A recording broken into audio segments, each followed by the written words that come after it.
Hola, César. Bienvenido a la primera lección. En esta lección vamos a tratar los fundamentos de la electricidad. Es decir, vamos a tratar de entender qué sucede en el interior de un cable de cobre cuando conduce la corriente eléctrica. Para eso habrá que entender qué cosas son los electrones. ¿De acuerdo? Bien. Para ello tenemos que empezar desde el principio viendo la teoría del Big Bang.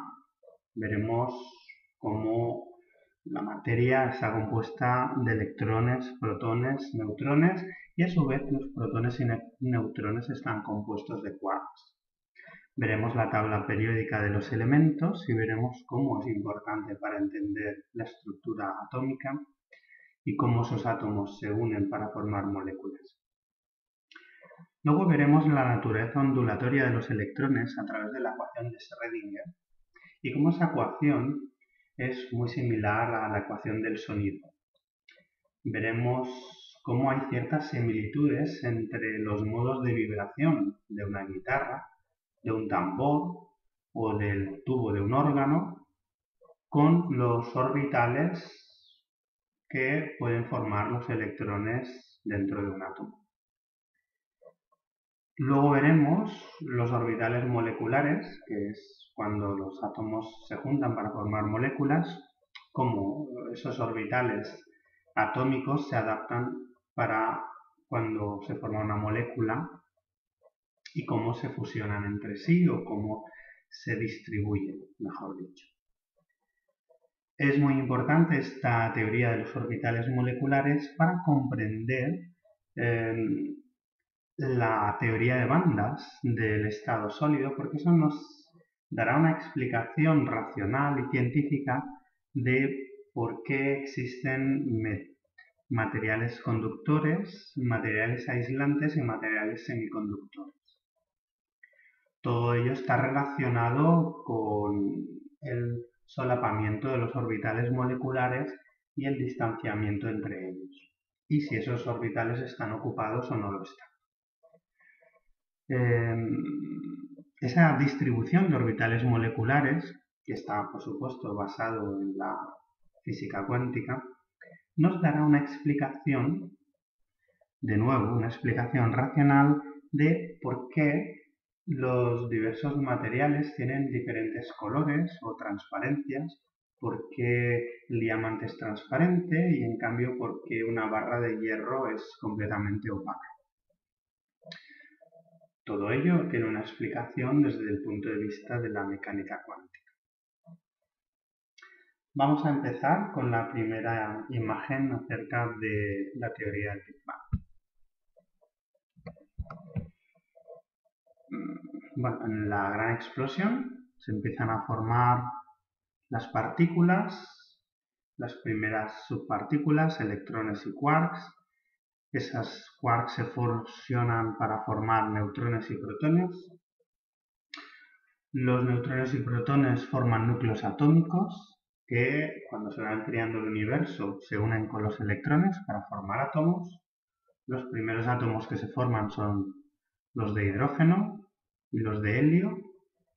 Y bueno, eso ya se van acumulando, se van formando moléculas y ya el universo que conocemos actualmente. Esta es una imagen de la constitución de un átomo. Como puedes ver, en la corteza tienes los electrones y en el núcleo tienes los protones y neutrones, que a su vez protones y neutrones están formados por quarks.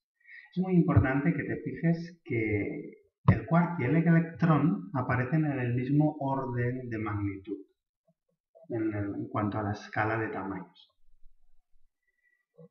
Bien. Aquí tenemos la tabla periódica de los elementos y el número más importante que podemos establecer en esta tabla es este que hay arriba a la derecha, que se conoce como número atómico. Ese número es la cantidad de protones que tiene cada átomo de ese elemento. Así, por ejemplo, un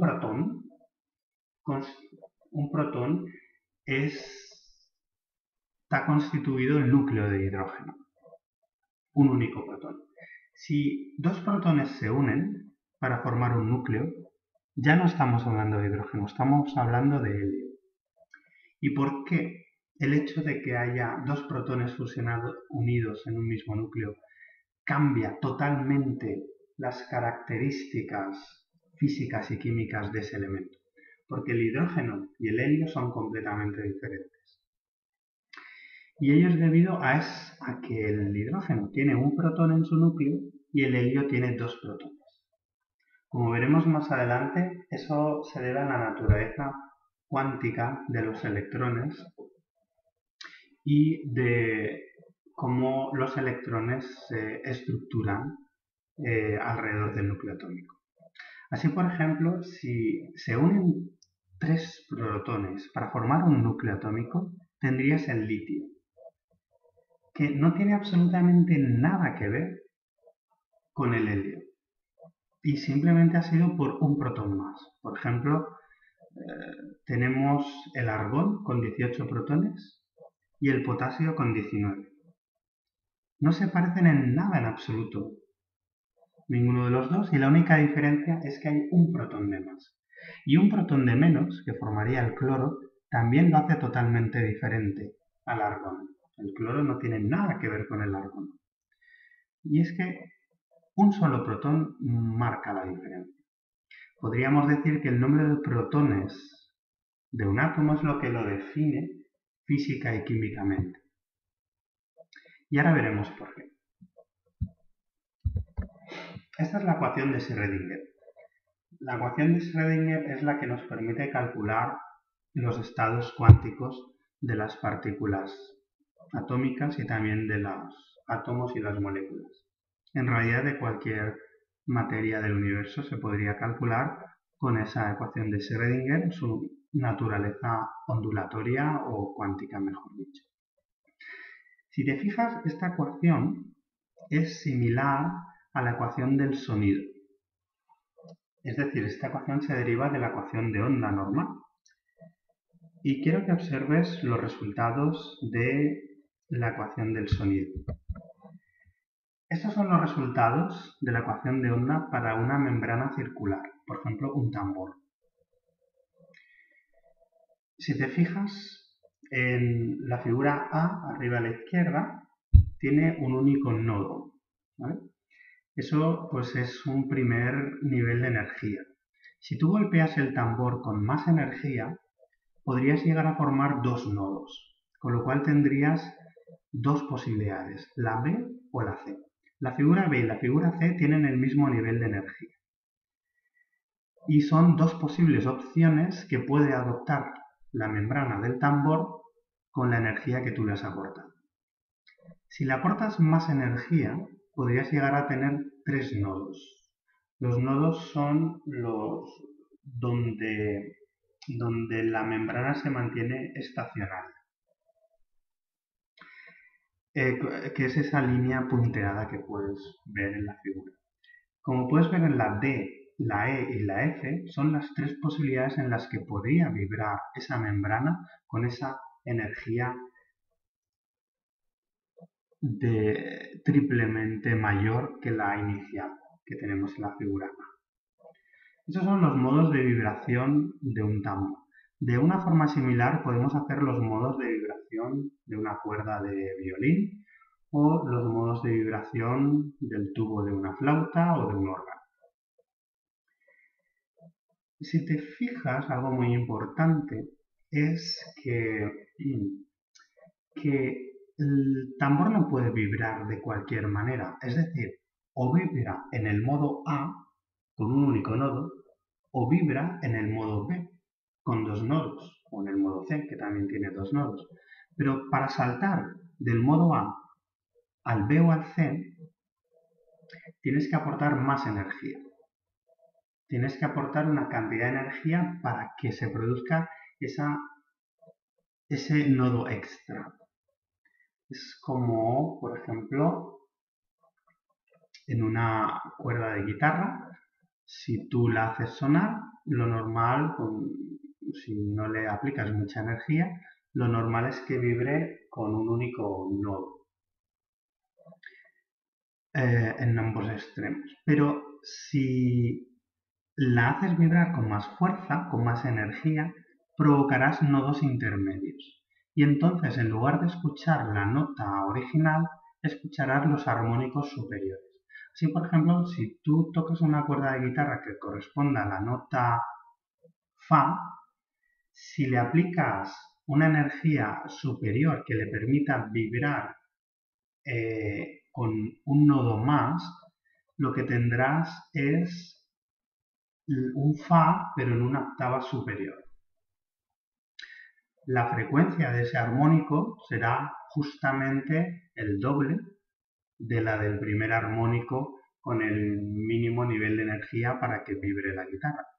Es decir, que cada nivel de energía tenemos desde el nivel básico, que sería la figura a un nivel superior, que sería la figura B y C, y un nivel tercero superior, que sería la D, la E y la F. Y no hay valores intermedios, no hay posibilidades intermedias. Es decir, o aplicas la energía mínima, que sería el modo A, o aplicas una energía superior, que sería el siguiente nivel, o una muy superior y sería el siguiente del siguiente nivel. Bien, pues esto que se aplica para el sonido, se aplica también para las estructuras atómicas. Veamos. Esto que ves aquí son los orbitales para el caso más básico, que es el átomo de hidrógeno, es decir, con un único protón. Son las soluciones de la ecuación de Schrödinger, que como te he dicho, tenían mucha relación con la ecuación del sonido. Entonces, de forma similar a como habíamos visto con el tambor, tú tienes que si le aplicas una energía, que en este caso estaría representada por la fila n igual a 1, sería la energía básica, la mínima para que pueda el electrón vibrar alrededor del núcleo, tienes un modo de vibración básico que sería la figura que hay arriba a la izquierda, en n igual a 1. Por el contrario, si le aportas más energía, no digo el doble, sino una cantidad finita de energía que se puede calcular a partir de la ecuación de Schrödinger, pero no tiene por qué ser el doble, pero sí que es un nivel n igual a 2 superior, tienes, como puedes ver, 4 posibles modos de vibración. Bien, es decir, tenemos 4 orbitales diferentes. Y si le aplicas un tercer nivel de energía superior, tendríamos 1, 2, 3, 4, 5, 6, 7, 8, 9 orbitales diferentes posibles. Eso se llama degeneración. Quiere decir que una misma energía se puede manifestar en diferentes modos de vibración. A medida que aumentas la energía, aumentan la degeneración y aumentan los posibles modos en que puede vibrar ese electrón con esa energía que le has aportado. Bien. Fíjate la similitud que hay entre estas figuras y las que te había mostrado antes para el caso del tambor. Es decir, te puedes imaginar como si realmente la materia, en este caso el electrón, no es una pelotita que da vueltas alrededor del núcleo, sino que es una vibración del átomo. Es una vibración que se produce alrededor del núcleo. El núcleo en todos los casos estaría en el centro. Sería como un puntito que hay en el centro. Y esto serían los orbitales atómicos correspondientes al electrón según la energía que le hayas aportado. Pero fíjate que aquí el electrón no tiene forma de partícula, tiene forma de onda, tiene forma de una onda estacionaria como la cuerda de una guitarra cuando vibra. Pues así es como me gustaría que interpretaras la naturaleza del electrón en ese aspecto ondulatorio. Mucho mejor que visualizarlo como si fuera una partícula, como una pelotita. Porque esa visión en forma de pelotita es muy engañosa. La visión ondulatoria da muchas más referencias y explica muchas incógnitas, que a la luz de la mecánica cuántica ya no son tales incógnitas, sino que son simples soluciones de la ecuación de Schrödinger. En esta imagen lo que tenemos es cómo esos orbitales atómicos que hemos visto en la imagen anterior se fusionan en un orbital molecular. Me explico. En este caso concreto, a la izquierda, tienes dos bolitas que pone 1s, 1s. Eso se refiere al orbital más básico, al nivel de energía más básico, al n igual a 1, del caso del átomo de hidrógeno, un único protón. Y lo que nos está explicando esta gráfica es qué sucede cuando cuando dos átomos de hidrógeno se unen para formar una molécula. Esto también explica por qué los átomos de hidrógeno no están sueltos en la naturaleza, sino que siempre están unidos en forma de moléculas. Tú, cuando veas en estequiometría el hidrógeno, siempre aparecerá la nomenclatura como H2. Quiere decir que el hidrógeno gas siempre forma moléculas de dos átomos de hidrógeno. ¿Y por qué? ¿Por qué se unen dos átomos de hidrógeno?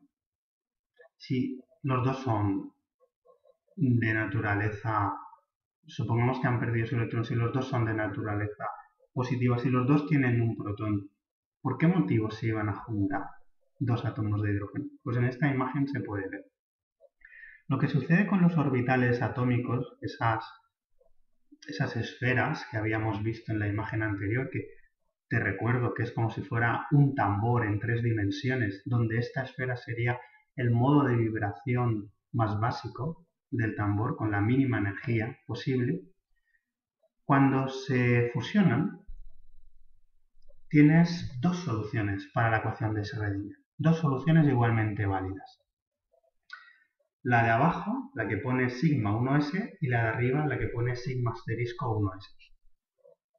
Son los dos posibles orbitales moleculares, que sería, el de abajo se llama bonding y el de arriba antibonding. Bonding significa porque se enlaza. Entonces, bonding porque se enlaza y antibonding porque se antienlaza, porque se separa. Entonces, como puedes ver, los dos electrones que tiene, porque cada átomo de hidrógeno evidentemente tiene un electrón, porque teníamos un protón en el núcleo, pues tenemos un electrón en la corteza en ese modo de vibración que hemos llamado n igual a 1. Pues al juntarse esos dos electrones forman un orbital con la forma que puedes ver en el de abajo, que es un elipsoide, más o menos. Y como puedes ver, lo que es el electrón que el electrón es todo el orbital, pero como puedes ver, la función de onda del electrón se encuentra muy cerca del núcleo. De hecho, la parte que está en el medio, que es donde está mayoritariamente, está entre medio de los dos núcleos. Si recuerdas cómo funcionan las fuerzas electrostáticas, que el positivo atrae al negativo, si tú colocas un electrón con una carga negativa en el medio, al ser atraído por los dos protones, uno a la izquierda, otro a la derecha, llegamos a un equilibrio, porque unas fuerzas se anulan con las otras. Por lo tanto, el electrón que está justo al medio de los dos núcleos atómicos prácticamente está en un equilibrio con muy poca fuerza atractiva. Por lo tanto, ese electrón está muy relajado, con muy poquita energía está ahí. Por eso se ha representado con una línea hacia abajo. ¿Eso qué quiere decir? Que el orbital molecular sigma 1s, el sigma bonding, está a un nivel energético inferior que los dos orbitales 1s por separado. Por eso, por este motivo, los átomos de hidrógeno siempre se van a unir para formar una molécula de dihidrógeno. porque el nivel energético de una molécula de dihidrógeno, que sería representada por el sigma bonding, es inferior a los dos átomos de hidrógeno por separado. Pero hay otra opción, hay otra solución de la ecuación de Schrödinger. La otra solución es que el orbital atómico tenga esas dos porciones separadas. No son dos orbitales, lo que hay arriba que pone sigma antibonding no son dos orbitales, uno a la izquierda y uno a la derecha, es el mismo orbital. Pero la función de onda, como ves, está separada del centro de la molécula. Está en los extremos. Para que el electrón, para que los dos electrones se sitúen en esos extremos, necesitan una mayor energía, porque se tienen que alejar del protón, se tienen que alejar del núcleo.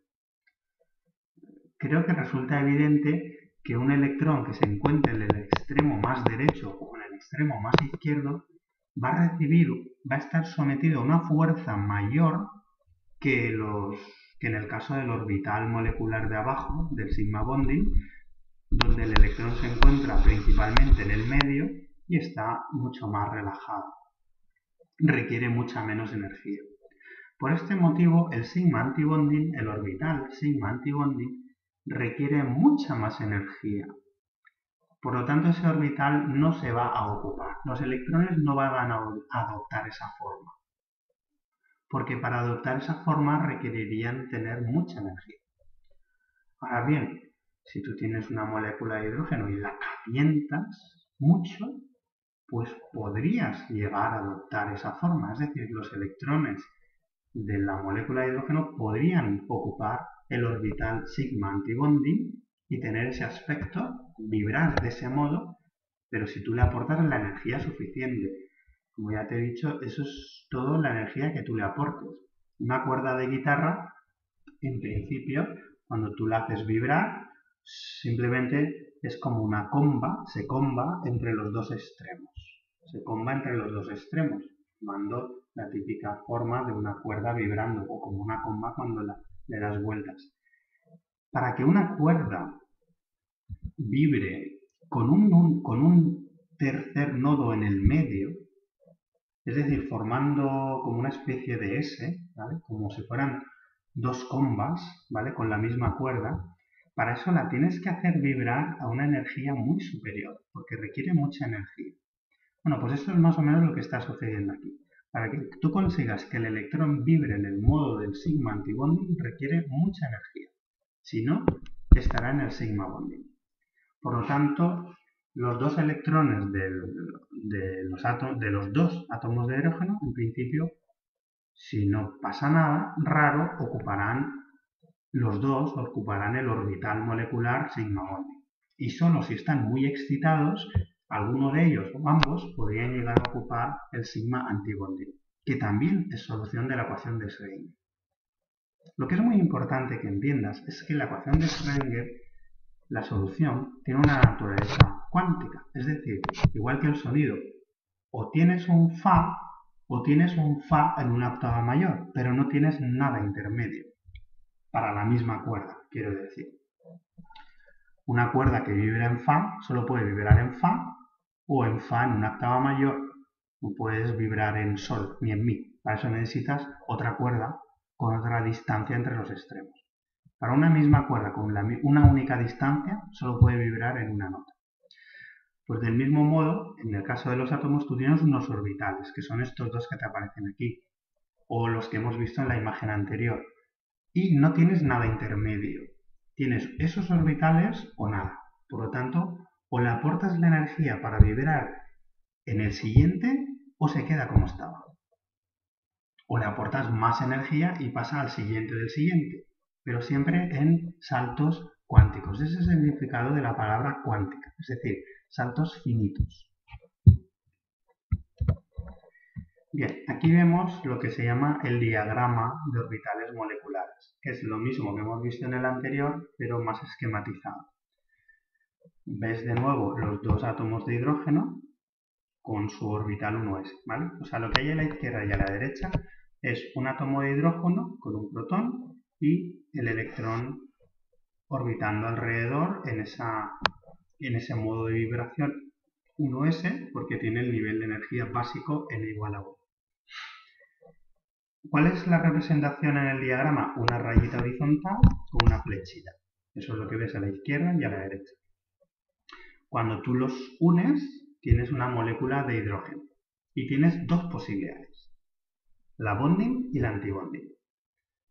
La bonding es lo que ves ahí abajo, cuando el orbital electrónico está más cerca del medio que de los extremos, y el antibonding es lo que ves arriba, cuando tienes el orbital electrónico más concentrado en los extremos que en el medio. En el medio tienes, como pone ahí en la flechita, un nodo, es decir, hay un punto en el que no hay electrón. La función de onda del electrón se anula justo en el medio. Para que eso suceda, esos electrones tienen que estar muy excitados. Si no, no alcanzarán ese modo de vibración. ¿Por qué? Porque estar más lejos. Si están en el medio entre los dos protones, como te he explicado antes, las fuerzas electrostáticas de un protón se anulan con las del otro protón y por lo tanto el nivel de energía para estar en el medio es casi nulo. Por lo tanto, ese orbital es muy estable y requiere poca energía. Sin embargo, el orbital de arriba, el antibonding, es al revés, es decir, no se encuentra justo en el medio, sino que se encuentra en los extremos. Para eso tiene que superar, vencer la fuerza electrostática de los protones. Y para eso requiere mucha energía. Ese electrón tiene que estar muy excitado para estar ahí arriba. En el esquema puedes ver cómo la barrita horizontal, que representa el orbital molecular bonding, el sigma 1s, está más abajo y el sigma antibonding, el sigma asterisco, está más arriba. Eso quiere decir que el sigma antibonding tiene más energía y el sigma bonding menos energía. Eso también quiere decir que la molécula de dihidrógeno es más estable que los dos átomos de hidrógeno por separado.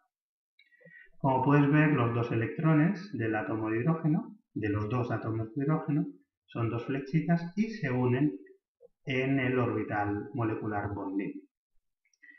Cada orbital puede ocuparse como máximo por dos electrones con spin diferente. Eso es muy importante. Es el principio de exclusión de Pauli. No puede haber un orbital molecular ni atómico donde haya más de dos electrones. Y cuando hay dos electrones en un orbital, cada uno tiene que tener un spin diferente. Como puedes ver, el orbital antibonding en este caso está completamente desocupado, porque en principio si no lo excitas no saltarán los electrones allá arriba. Esto es también un diagrama de orbitales moleculares, pero más complejo, porque es una molécula más compleja. En este caso es del óxido de titanio. Entonces te ponen a la izquierda, tienes 4 rayitas horizontales que corresponde a los 4 átomos de titanio. Al átomo de titanio, los 4 orbitales del átomo de titanio. Y en el de la derecha puedes ver a la derecha pues 1, 2, 3, 4, 5, 6, 7 rayitas horizontales que corresponden a los diagramas de los orbitales moleculares de los 6 átomos de oxígeno. Bien, ¿qué sucede cuando los unes? Pues sucede que tienes el óxido de titanio con esos orbitales que aparecen en el medio. En el medio sería la molécula. O sea, lo que tienes, los diagramas de la izquierda serían los átomos y en el medio los diagramas correspondientes a la molécula. Como puedes observar, tienes orbitales bonding que tienen menos energía. ¿Por qué? Pues por lo que hemos dicho antes, los electrones están más cerca del medio, por lo tanto reciben fuerzas a la izquierda y a la derecha atractivas que se anulan entre sí y el electrón está prácticamente relajado. Requiere muy poca energía. Y luego tienes a más arriba los orbitales antibonding que, como te he comentado, los electrones están más separados de los núcleos, están en los extremos izquierdos, en los extremos, alejados de la parte intermedia. De hecho, en la parte intermedia es posible que haya nodos, es decir, donde no hay electrón en absoluto. La probabilidad de encontrar un electrón sea 0. Y claro, pues para que el electrón esté mayoritariamente en los extremos requiere mucha más energía porque hay que alejarse y vencer fuerzas de atracción de esos protones. Lo normal es que esos orbitales antibonding estén completamente vacíos, a no ser que reciban una excitación especial. Luego tienes los orbitales non-bonding, que es que son intermedios donde eso depende, pues si tienes un número impar. Si tienes un número impar de orbitales atómicos, se forman los orbitales non-bonding, que tienen un nivel de energía intermedio, que apenas varía, y prácticamente se queda como estaba el electrón. Bien. Esto sería cómo se forman moléculas más complejas en un cristal. Imagínate, por ejemplo, un cristal de sodio, por ejemplo.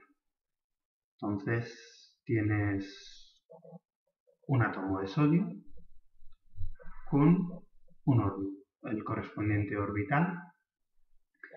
Dos átomos de sodio pues se estructurarán en una molécula que formaría un orbital bonding abajo y otro orbital antibonding superior. Si tienes 3 átomos de sodio, tienes un tercer átomo, tienes que introducir una tercera barrita horizontal correspondiente a un nuevo orbital atómico, y en los orbitales moleculares te quedarían 3, distribuidos de la siguiente manera: abajo el bonding, arriba el antibonding, y en el medio estaría el que te he comentado, que era el non-bonding. Non-bonding significa que ni enlaza ni entrelaza, se queda prácticamente como está. Y vemos como para 14 átomos, 26 átomos, 44 átomos, cuanto más grande hagas la molécula, más se irán solapando los orbitales de enlace y también se irán solapando los orbitales de antienlace.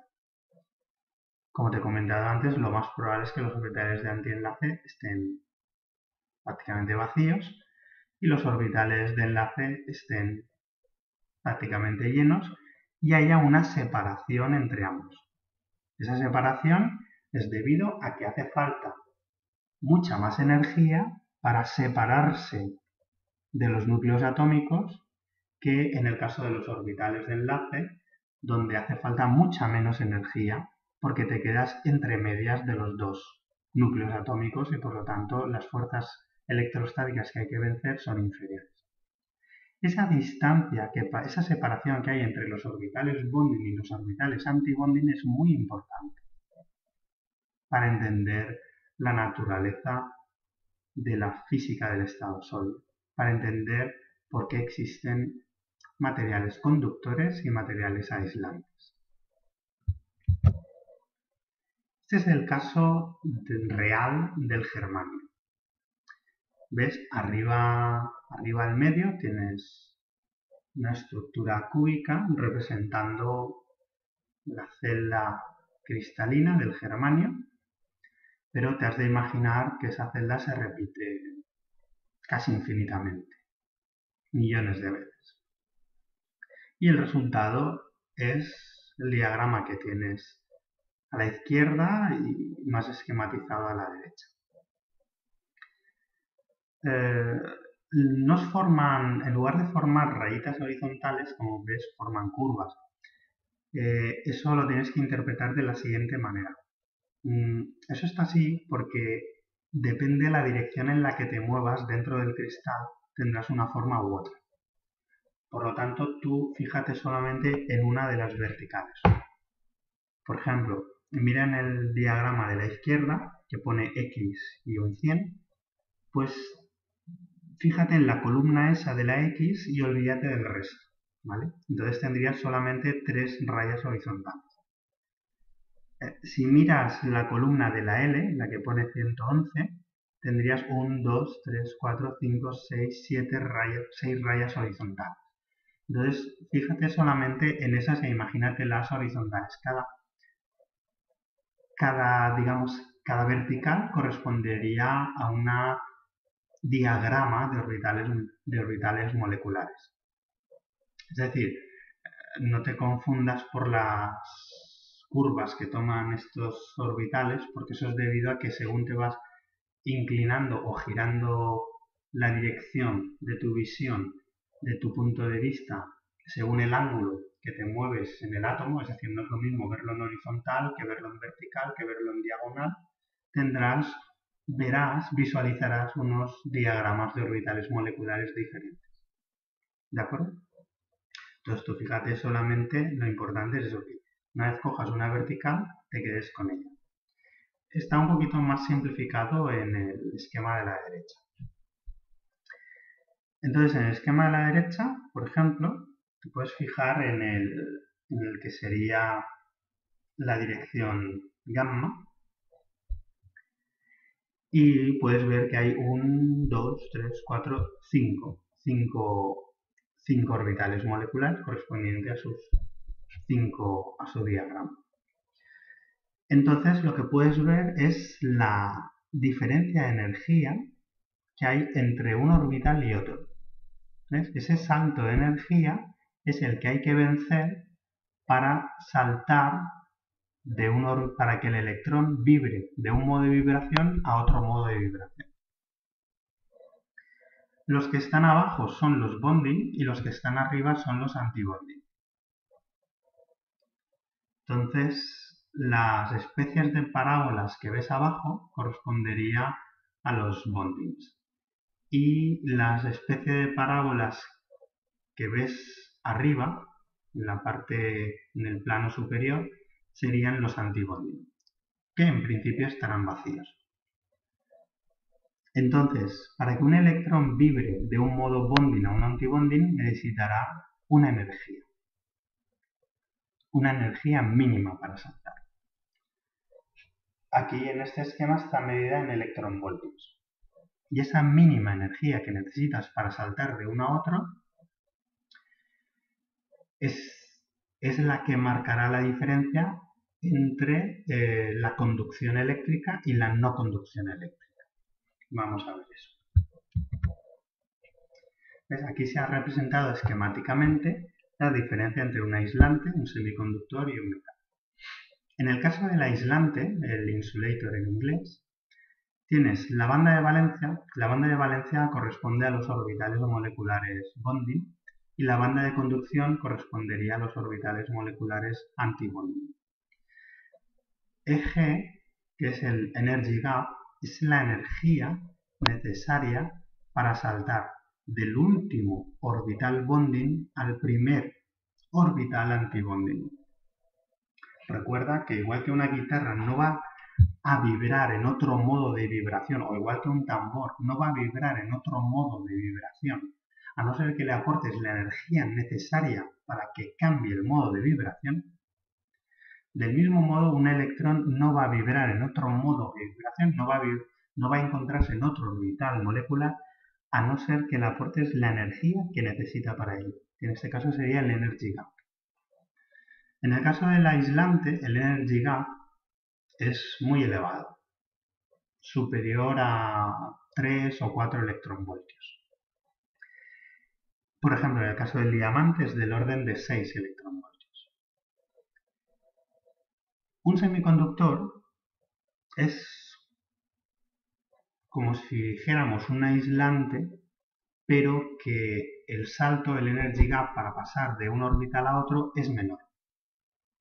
Estamos hablando de un orden menor de 3 o 4 electronvoltios. Por ejemplo, un orden típico es 1 electronvoltio, 1,5 electronvoltios, por ejemplo, para los casos de silicio, germanio, tienen valores similares a esos, incluso menores.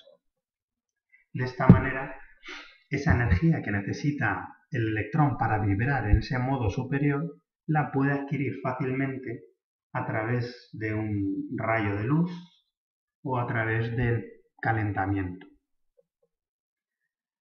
Por ejemplo, en las células fotovoltaicas, el material de silicio, el cristal de silicio, en principio, no circula corriente porque en principio no tiene una cantidad de electrones libres que puedan circular. Sin embargo, la propia luz solar le da energía suficiente para que los electrones de las últimas orbitales moleculares bonding salten al primer orbital molecular antibonding y se produce la conducción. Ahora vamos a hablar de entonces qué significa la conducción eléctrica. Entonces, lo que significa la conducción eléctrica es que un electrón vibra en un modo antibonding dentro de la estructura cristalina. Es decir, no debemos imaginarnos el electrón libre como una pelotita que fluye por dentro del cable de cobre. Porque dentro de un cable de cobre, que es una estructura cristalina, metálica, los electrones no pueden ir por donde quieran. Porque los electrones dentro de una estructura cristalina, dentro de una estructura metálica, son soluciones, tienen que seguir el patrón de las soluciones de la ecuación de Schrödinger. Por lo tanto, solo pueden ocupar orbitales moleculares. Solo pueden ocupar orbitales moleculares. No pueden fluir libremente. Eso es una visión errónea. Bueno, errónea o no tan exacta. Según la teoría de bandas, o según la mecánica cuántica, el electrón cuando fluye a través de un cable de cobre, lo que está sucediendo con ese electrón es que está ocupando modos de vibración disponibles. Lo que pasa es que esos modos de vibración disponibles, como hemos visto antes, están en un nivel superior de energía y para eso necesita un aporte de energía que le permita vibrar en esos modos que están disponibles, esos orbitales que están desocupados. Es decir, la conducción eléctrica simplemente es el hecho de que los electrones vibran en orbitales desocupados. Vibran en modos disponibles, siempre y cuando tengan la energía necesaria para ello, porque cada orbital requiere una cantidad de energía para estar en él. Cada modo de vibración, en el caso de un tambor o de una guitarra o de una flauta, requiere un modo de vibrar, requiere una energía.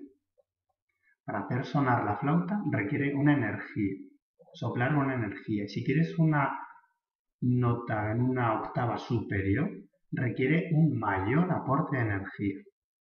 Y si no le aportas esa energía, el Fa en la octava superior no sonará. Pues del mismo modo, si tú no le aportas la energía, el electrón en ese orbital desocupado no vibrará. Para ello necesita un aporte energético, que puede ser a través de luz, en el caso de células fotovoltaicas, o incluso calor. Para eso están los sensores de temperatura, funcionan de esa manera. En el momento que se calientan, pues hay electrones que vibran en un estado superior y empiezan a conducir electricidad. Porque el electrón empieza a vibrar en esos modos desocupados y va moviéndose, va saltando de orbital en orbital y se va moviendo a través de la estructura de cobre. Siempre, como ya sabes, en dirección al mayor potencial eléctrico. Entonces, si tú tienes un polo positivo y un polo negativo, el electrón irá vibrando en diferentes orbitales desocupados, siempre que le aportes la energía necesaria para ello, y se irá moviendo, es decir, irá ocupando orbitales que estén cada vez más cerca del polo positivo. Y así es como se van desplazando los electrones como vibraciones a lo largo del cable de cobre. ¿Y qué sucede en un metal? Porque claro, he hablado del semiconductor, pero en el metal, que es el caso del cobre, lo que sucede es que por cómo está distribuida la estructura molecular de los orbitales de todos los átomos de cobre que se encuentran en el mismo cristal, Lo que sucede es que por por niveles energéticos que tiene, y que eso es debido a, si observaras la tabla periódica, te darías cuenta de que en el caso, por ejemplo, de semiconductores como el silicio, bueno, luego lo observaremos y veremos cómo en el caso de semiconductores como el silicio, eh, la, la fuerza la fuerza electrostática que ejerce el núcleo sobre los electrones es muy superior a la que se puede ejercer el núcleo sobre sus electrones en el caso del cobre. Por este motivo, en los metales conductores, el nivel de energía de los orbitales antibonding es muy similar y en ocasiones inferior al nivel de energía de los orbitales bonding. Por este motivo, los orbitales antibonding, puedes ver en este esquema cómo están ya siendo ocupados.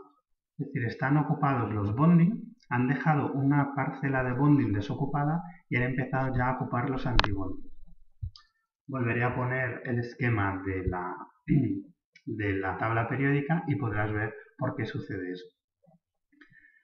De todos modos, si lo visualizas tú en la tabla periódica, verás cómo en el caso de los aislantes o en el caso de los semiconductores, lo que sucede es que tienes una menor cantidad de protones y en el caso de los metales de transición tienes una gran cantidad de protones, como en el caso del hierro o del cobre, de forma que se forman muchas capas de electrones. Ten en cuenta que la cantidad de electrones que tiene el oxígeno, el nitrógeno, el carbono, el silicio es muchísimo menor a la cantidad de electrones que tiene el cobre. Entonces, todas esas capas electrónicas, a su vez, aíslan la última capa, el último orbital bonding, está muy separado del núcleo, Por esta manera, por esta explicación, el orbital antibonding, que era el de separarse del núcleo, y habíamos dicho que costaba mucha energía porque separarse del núcleo había que vencer las fuerzas electrostáticas del núcleo.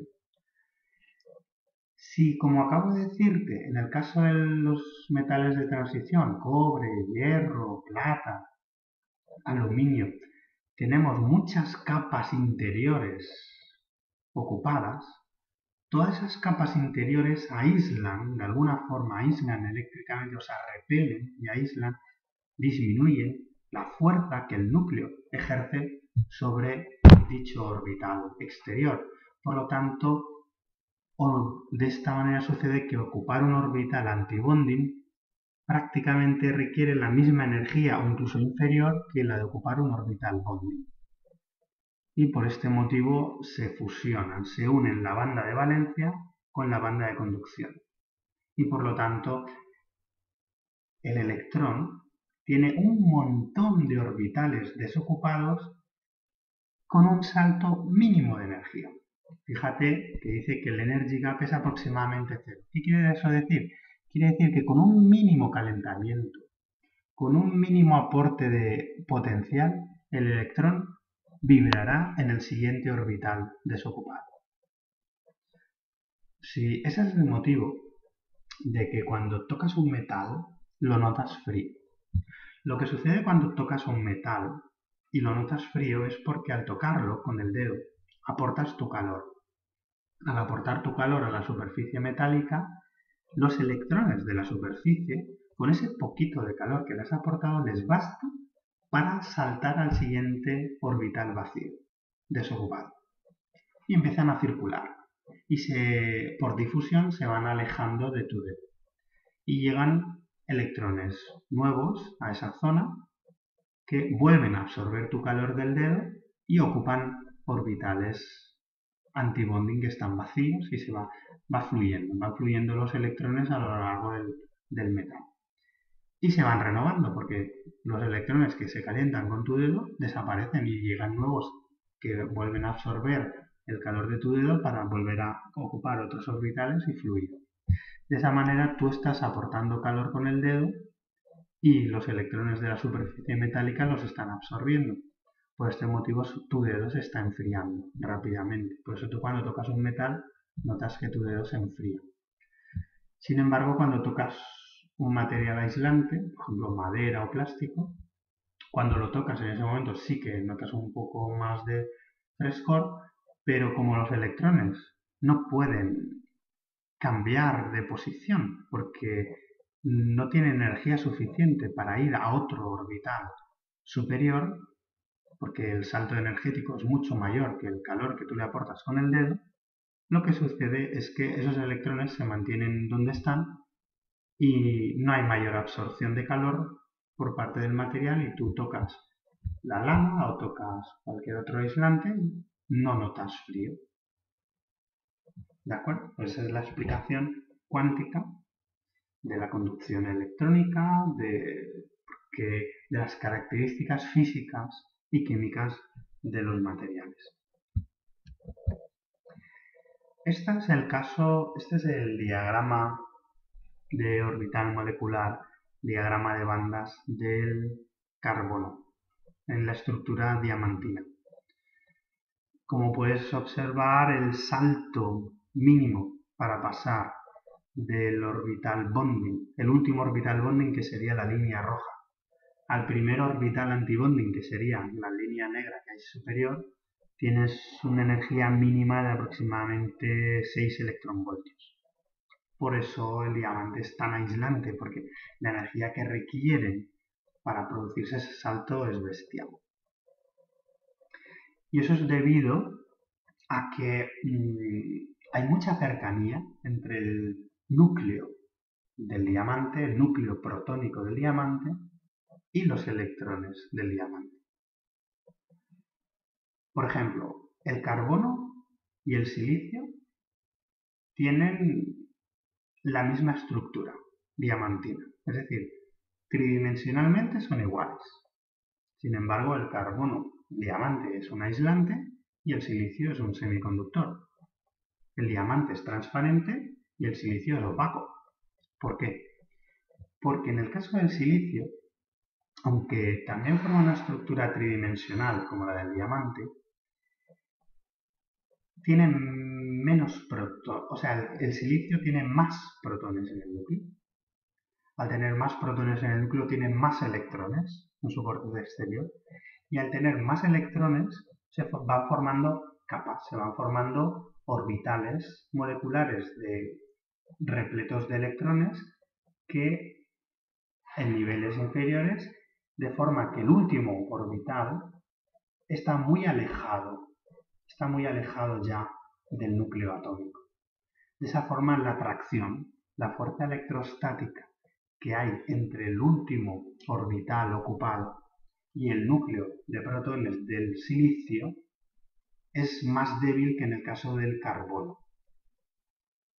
Por este motivo, el orbital antibonding, que era ese que se separaba del núcleo, que requiere mucha energía en el caso del diamante, no requiere tanta energía en el caso del silicio. Y al no requerir tanta energía en el caso del silicio, un rayo de luz visible puede aportar la energía necesaria para provocar ese salto. De ahí que hay células fotovoltaicas compuestas de silicio, pero no puede haber células fotovoltaicas compuestas de diamante, a pesar de que la estructura cristalina interna es la misma en ambos casos. Eso también explica por qué el diamante es transparente y por qué el silicio es opaco. El diamante es transparente porque cuando le alcanza el rayo de luz visible, no tiene suficiente energía para saltar de ese orbital rojo al siguiente orbital negro. O sea, del último orbital bonding al primer orbital antibonding. No tiene suficiente energía. El fotón de luz visible no tiene 6 electronvoltios. Sin embargo, un fotón de luz visible sí que puede tener 2, 3 electronvoltios. Entonces, en el caso del silicio, que la distancia entre el último orbital bonding y el primero antibonding es del orden de menor a 1,5 electronvoltios, sí que es suficiente un rayo de luz visible para provocar el salto. Entonces, el silicio absorbe ese rayo de luz. Y al absorberlo, nos aparece opaco a la vista. El diamante es transparente porque no absorbe los rayos de luz. Y por eso la luz lo atraviesa y es transparente. El silicio sí que absorbe los rayos de luz porque le resultan útiles para saltar de un orbital a otro. Y entonces nos aparece opaco a la vista porque absorbe la luz. Es importante recordar lo que he repetido ya varias veces, que los modos de vibración, tanto para el caso de los átomos y moléculas como para el caso de los instrumentos musicales, las cuerdas de guitarra, no va a saltar al siguiente modo de vibración si no tiene la energía necesaria. Del mismo modo, un electrón no va a saltar al siguiente modo de vibración, o sea, no va a vibrar en un modo superior si no recibe la energía necesaria. Por lo tanto, cuando un fotón de luz de menos de 6 electronvoltios o de menos del energy gap en el caso del diamante llega al cristal de diamante, no es absorbido, porque no es suficiente. Fotón de luz visible de 3 electronvoltios no es absorbido por el cristal de diamante. ¿Qué hace? Lo deja pasar. Es decir, el electrón vibra en un modo y no salta al superior si no recibe la energía necesaria para ello. Por eso los saltos son cuánticos, son finitos. O son o no son. O tiene la energía suficiente o no la tiene y deja pasar la que le ha llegado.